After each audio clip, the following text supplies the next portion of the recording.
గురుదేవా, ఏకాక్ష, చూశారా ఈ పరిస్థితి? సీతామాలక్ష్మి గర్భం దాల్చింది. అవును, అది విధి లిఖితం.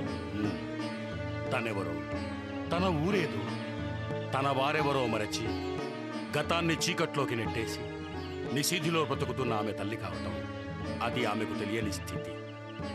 ముక్తాకి తన భర్తకి దూరంగా బ్రతుకు సాగడం ఏమిటిదంతా? కర్మఫలం ఏకాక్ష. ఉత్తమ ఇల్లాలు, సాధ్వీమణి, ఆమెకు కర్మఫలమా? క్రిందటి జన్మలో సీతామహాలక్ష్మి ఒక చిన్న పొరపాటు చేసింది. ఆ పొరపాటు ఆమె గ్రహపాటుగా మారింది. ఆమె గత జన్మలో ఒక ఊరికి పెద్దగా మెలిగేది. నిత్యం సత్యధర్మాలను ఆచరించేది. ఒకరోజు తన గోవులలో ఒకదాని కంటికి దెబ్బ తగిలి విలవిలలాడుతుంటే అది చూడలేని ఆమెకు జాలేసింది. ఆ కన్ను తీయించింది. ఆవు రెండో కంటికి కూడా ఆ వ్యాధి సోకేలా ఉందని రెండో కన్ను కూడా తీయించింది. ఆ గోవు అంధురాలైంది. ఆ రోజు ఆ గోవు పడిన బాధే ఈ రోజు ఈమెను ముక్తా కంటికి దూరం చేసింది. అయ్యయ్యో, తెలియక చేసిన పాపానికి ఆమెకు ఇంత శిక్ష విధిస్తారా? పాపము తెలిసి చేసినా తెలియక చేసినా తన ద్వారా జరిగింది కాబట్టి దానికి ఆమె బాధ్యురాలు. మరి ఈ శాపం నుంచి విముక్తి లేదా గురుదేవా? ఆ గోవుకు జన్మించిన ఒక లేగదోడ సీతను వెతుక్కుంటూ వస్తుంది. దాన్ని స్పృశించి దానికి పూజలు చేసి దాని ఆశీస్సులు తీసుకున్న మరుక్షణం సీతకు గతమంతా స్ఫురణకు వస్తుంది. ఆ లేగదుడెక్కడుంది స్వామి? అదే ఎవరికీ తెలియని విషయం. ఎప్పుడో ఎక్కడో తలవని తలంపుగా ఆ లేగదూడ ఎదురు కావడం, అది సీతను చేరుకుని ఆశీస్సులివ్వడం జరుగుతుంది. అది మన చేతుల్లో లేదు. అంతవరకు నీవు నేను నిమిత్త మాత్రం. శుభం భూయా. సీత, అయోధ్య సీతకు నీవు తీసిపోలేదమ్మా. ఈ కష్టాల కడలి ఏనాటికి నిన్ను వీడెను?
సీత, సీతా మహాలక్ష్మి, మహాద్రష్టనై నేనిలా సముద్రం పాలు కావడానికి కారణం నువ్వు నీ కొడుకు ముక్తానంద.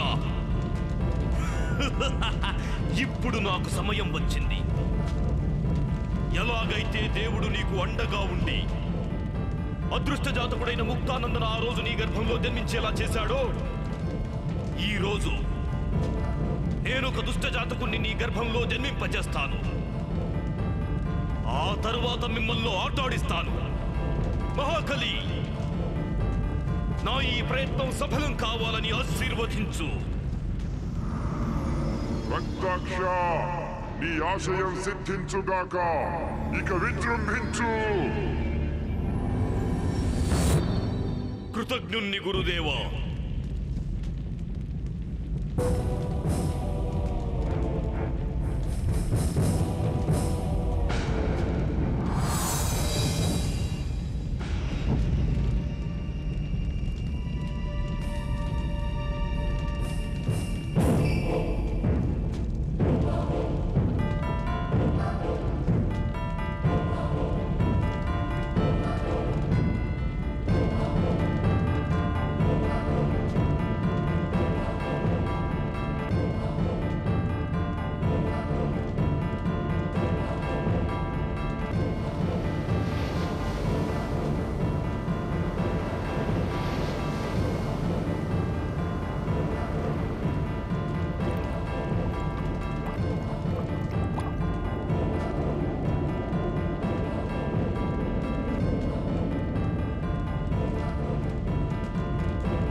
అమ్మా, కడుపులో నొప్పి. ఏంటమ్మా?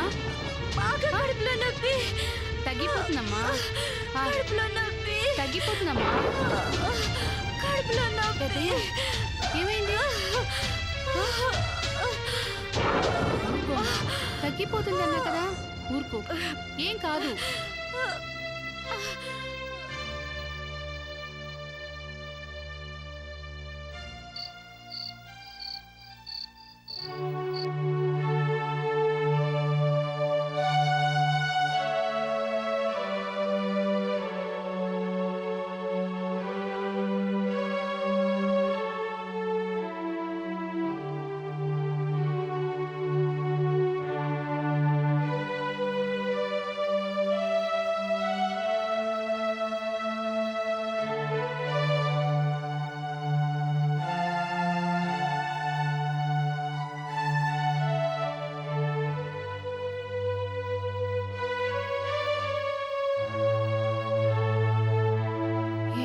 తల్లి, ఈమెకి ఏటైనాదో ఏంటో. గంగా, ఇది తీసుకో.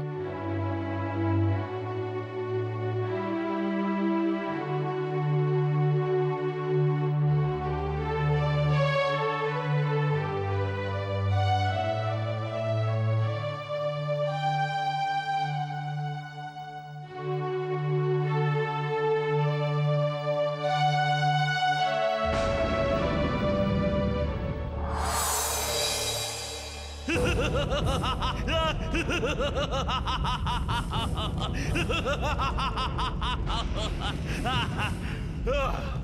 ఒక దుష్టగ్రహ జన్మకి అంకురార్పణ జరిగిపోయింది. తొందరగా వాడి జననం జరగాలి. నా కోరిక నెరవేరాలి, నెరవేరాలి.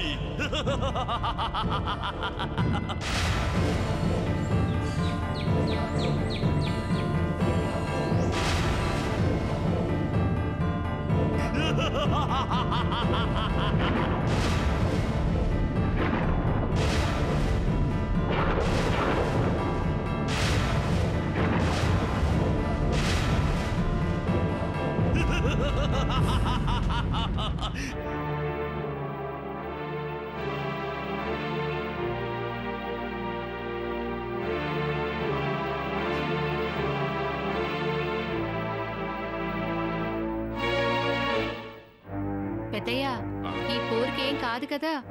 పాపం రాత్రంతా కడుపు నొప్పితో చాలా బాధపడింది. ఏం కాదు గంగా.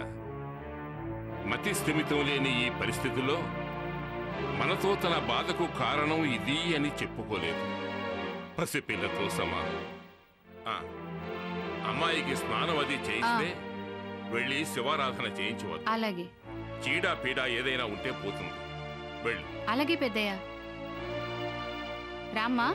నన్ను ఎక్కడ తీసుకెళ్తున్నావు? బాబుకి ఎండ తగులుతుంది. ఇవాళ బాబు పుట్టినరోజమ్మా.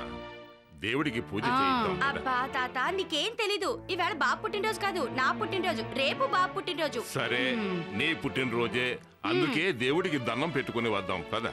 ఆ దేవుడికి నేను దండం పెట్టను. నాకే దేవుడు దండం పెట్టాలి. అయ్యో అమ్మా.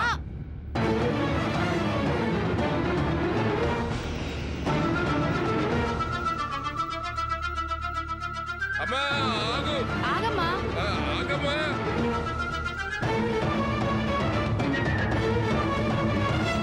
అమ్మా ఆగు ఆగు. ఆగమ్మా.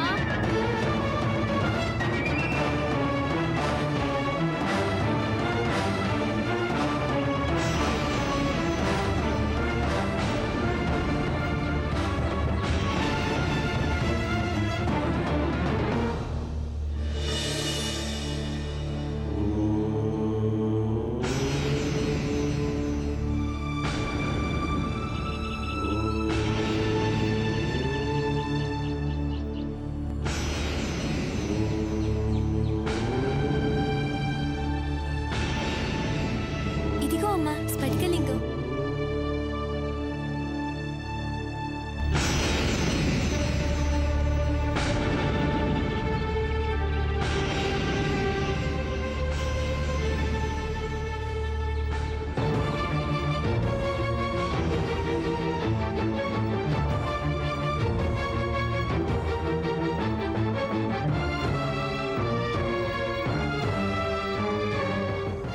దైవాన్ని ఎవరో నాకు దూరం చేశారు. ఆరాధ్య దైవాన్ని దూరం చేశారా? అవును. పూజ గదిలో స్ఫటికలింగం కనిపించడం లేదు.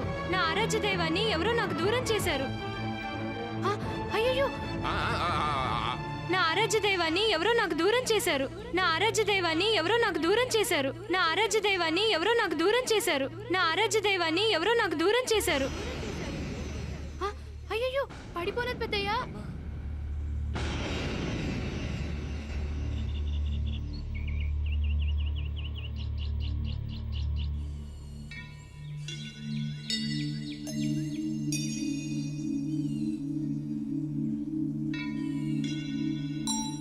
ఏకాక్ష. ఆజ్ఞ గురుదేవా. ఇంతకు ముందు ముక్తాకి నువ్వు కనిపించేవాడివి, మాట్లాడేవాడివి. సీతకు నీ మాట వినిపించేది. ఇప్పుడు వాళ్ళిద్దరికీ నీ వెదురుగా ఉన్నా నీ మాట వినిపించడం లేదు, నువ్వు కనిపించడం లేదు. అదే నాకు అర్థం కావడం లేదు. అంటే అతని మహిమని శ్వేతాక్షుడు తీసుకున్న తరువాత వాళ్ళకి మనకి మధ్య సంబంధాలు తెగిపోయాయి. ఇక మనం ముక్తానందతో మాట్లాడలేమా స్వామి? కొన్నాళ్లు వాళ్ళకి మనకి మధ్య ఆ దైవశక్తి సహకరించి పరిస్థితులు చక్కబడే వరకు ఈ స్థితి తప్పదు. అంతవరకు మనం ఎదురు చూడాల్సిందే. అలాగే గురుదేవా. శుభం భూయా.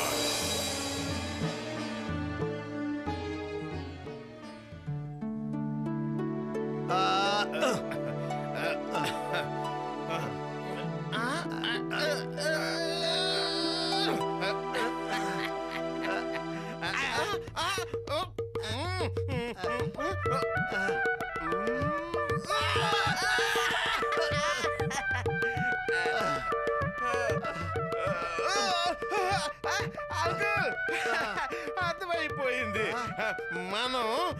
మనమే అంటే నువ్వు ధనంజయ్, నేను విశ్వనాథ్. కన్ఫర్మ్ అయిపోయినట్టునా? 100% కన్ఫర్మ్, డౌటే లేదు. అలడా మన మొహం కొంచెం వాసినట్లేదు. అవును అంకుల్, మరే అపురూప తిట్టు తిట్టకుండా పెట్టిన శివాట్లు పెట్టకుండా పెడితే మొహం ఇలా వాసినట్టు కాకపోతే ఇంకెలా ఉంటుంది? అదే అపురూపకంత ధైర్యం ఎలా వచ్చిందా అని. మన మీద కాకపోతే ఇంకెవరి మీద వస్తుంది అంకుల్ అనుమానం? లేకపోతే నేను గాంధీని, నువ్వు ఒక నెహ్రూవి కాదుగా. మనల్ని ఎప్పుడు బేవర్స్ గ్యాంగ్ కింద తీసి పడేశాడు ముక్తానంద విశ్వకర్మ. ఈవేళ అదే రూట్ లో వాళ్ళ కోళ్ళు, రేపు ఇంకొకళ్ళు. అంతా మన హెడ్ రైటింగ్ అంకుల్ అలా ఉంది. మన వాళ్ళు మన తిడితే పడవచ్చు అమెరికాలుడు. కాకపోతే ఎవడో కోన్ కిస్కా గొట్టం ఆ ఎంబీఏ గాడు. ఎంబీఏ గాడా? ఆడే ఆ శార్వరి ఎంబీఏ గాడు. ఆడు అర్థం లేకుండా మనల్ని అడ్డమైన ప్రశ్నలు అడిగి 3 చెరువుల నీళ్లు తాగించాడు. అదే నా బాధ. కరెక్ట్ గా చెప్పావు అంకుల్. ఆడెవడ ఆ బోడి అమెరికా ఇండియా మధ్య రాయబారిలాగా హై కమాండ్ పంపించింది. అదే ముక్తానంద విశ్వకర్మ గారు పంపించారు. అందుకే వాడికంత పగరం. వాడి అంతు తేలుస్తా. నా ఎదుట పడితే అడిగేస్తా, కడిగేస్తా.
ఏంటి అంకుల్, నా గురించి అంత డీటెయిల్డ్గా డిస్కస్ చేసుకుంటున్నారు?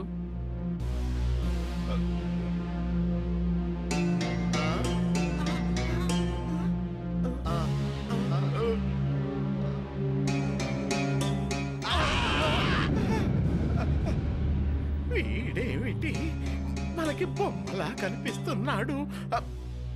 పైగా మనల్ని ఇద్దరిని అంకుల్స్ అని పిలవడం అంతా విచిత్రంగా లేదు.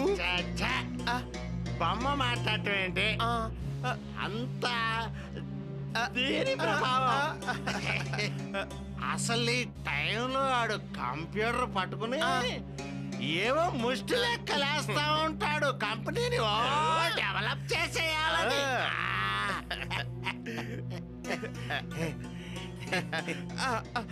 లేదంకుల్, వాడిక్కడికి వచ్చినట్టున్నాడు.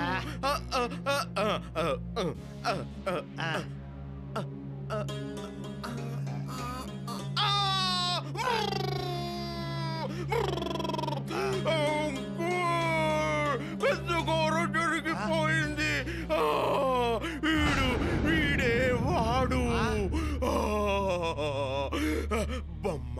లేదు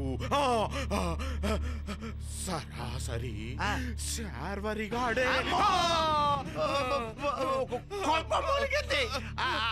లోపలికి ఎలా వచ్చాడు? సెక్యూరిటీ సెక్యూరిటీ అరవకండి. ఇది మీ ఇల్లేంటి? ముక్తానంద విశ్వకర్మ గారు అంటే మన అందరి దీను. ఇందులో నువ్వు, నేను, వాళ్ళు ఇలాంటి పదాలకు అస్సలు తావులేదు. అంటే నువ్వు నిజంగా శార్వరివేనా? మై డియర్ పిచ్చి చచ్చు అంకుల్, నువ్వు నిజంగా ధనుంజయ అయినప్పుడు, ఈయన నిజంగా విశ్వనాథ్ అయినప్పుడు, నేను నిజంగా శార్వరినే. నమ్మకం లేదా? నీ మీద ఒట్టు.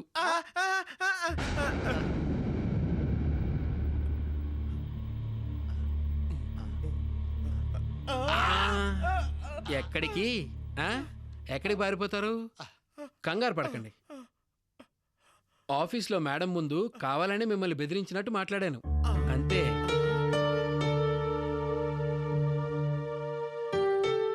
నా బాధ ఎవరితో చెప్పుకోను. ఎన్నో ఏళ్లగా నేను ఈ కంపెనీలో వర్క్ చేసి నయా పైసా సంపాదించుకోలేదు. మామూలు జీతానికి గాడిద చాకరీ చేస్తున్నాను. మీరు ఒప్పుకుంటే నేను కూడా మీతో చేతులు కలిపి 4 డబ్బులు సంపాదించుకోవాలనుకుంటున్నాను. మీరు ఓకే అంటే ఎక్కడ ఎలా ఫ్రాడ్ చేయొచ్చో, ఎంత డబ్బు సంపాదించవచ్చో అంత వివరంగా చెప్తాను. నా వంతు కమిషన్ మీరు ఎంత ఇస్తారో మీరే చెప్పండి.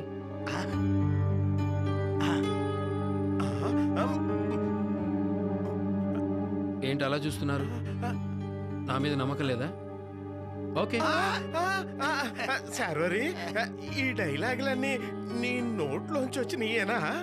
ఏదో ధనంజయ్ మరీ ఎల్కేజీ స్టూడెంట్ లా మాట్లాడమాక. శార్వరి కూడా మన రూట్ లోకి వచ్చేసినట్టే. మాట్లాడుకుని ముగ్గురం పని చేసుకుని హ్యాపీగా సెటిల్ అయిపోదాం. అంకుల్, మందులో నిర్ణయాలు మహా డేంజర్. రేపు వచ్చే డబ్బులు ఎవరెవరు ఎంత తీసుకోవాలో రేపు క్లియర్ గా మాట్లాడుకుందాం. Okay? Done. Done done.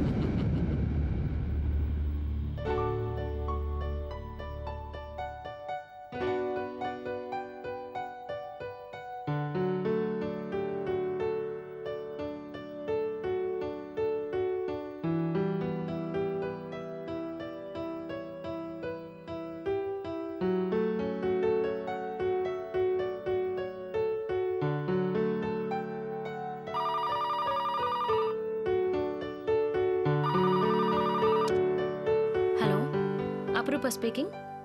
Oh yeah. Yes. No problem. Absolutely no problem. Okay, I'll call you later. Yeah. Thank you. Bye.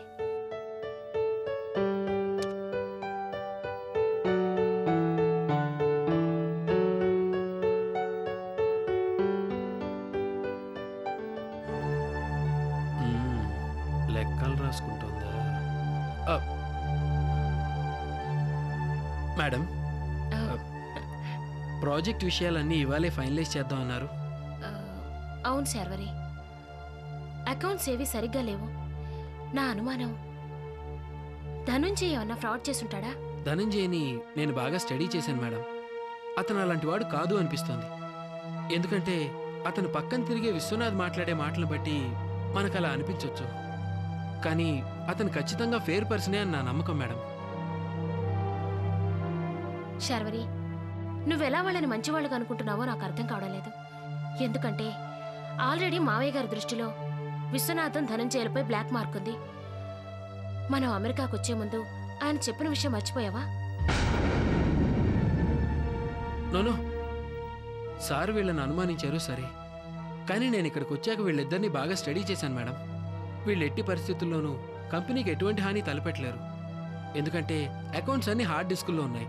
పైగా ఎవ్రీథింగ్ ఇస్ క్రిస్టల్ క్లియర్. నాకెందుకు మీరు అనుమానిస్తున్నట్టు ఏమీ కనిపించట్లేదు మేడం. సరే, ఫర్దర్ డెవలప్మెంట్స్ గురించి ఏమైనా మాట్లాడావా? వాటి గురించి ఈ రోజు మీటింగ్లో డిస్కస్ చేద్దాం అనుకున్నాం కదా మేడం. ఓకే. ఏ రోజు విషయాలు ఆ రోజు మావయ్య గారికి ఫోన్ చేసి చెప్తాను. వీళ్ళ వల్ల ఏదైనా ప్రాబ్లం అనిపిస్తే నాకు వెంటనే ఇన్ఫార్మ్ చేయి. లేదంటే రేపంతా అయిపోయాక ఫీల్ అవ్వాల్సింది మనమే. అందుకే ముందుగా చెప్తున్నాను. అలాగే మేడం, తప్పకుండా.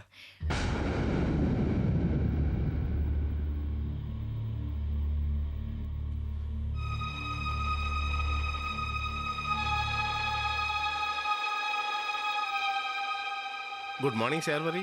Good morning. మేడం ఉన్నారా? ఉన్నారు. అయినా మీరేంటి ఇంత లేట్గా వచ్చారు? మేడం ఎంత సీరియస్ అయ్యారో తెలుసా? ఓ, ఏ ఉద్యోగానికైనా సిన్సియారిటీ, పంచువాలిటీ ముఖ్యం అండి. అవి రెండు లేని మీరు శుద్ధ వేస్ట్. సారీ శార్వరి, ఏదో కార్ రిపేరు వచ్చేసరికి లేట్ అయింది. మేడం సీరియస్గా ఉన్నారా? మరుండరేంటి? అసలే ఇది అమెరికా, టైం సెన్స్ ఉండక్కర్లేదు.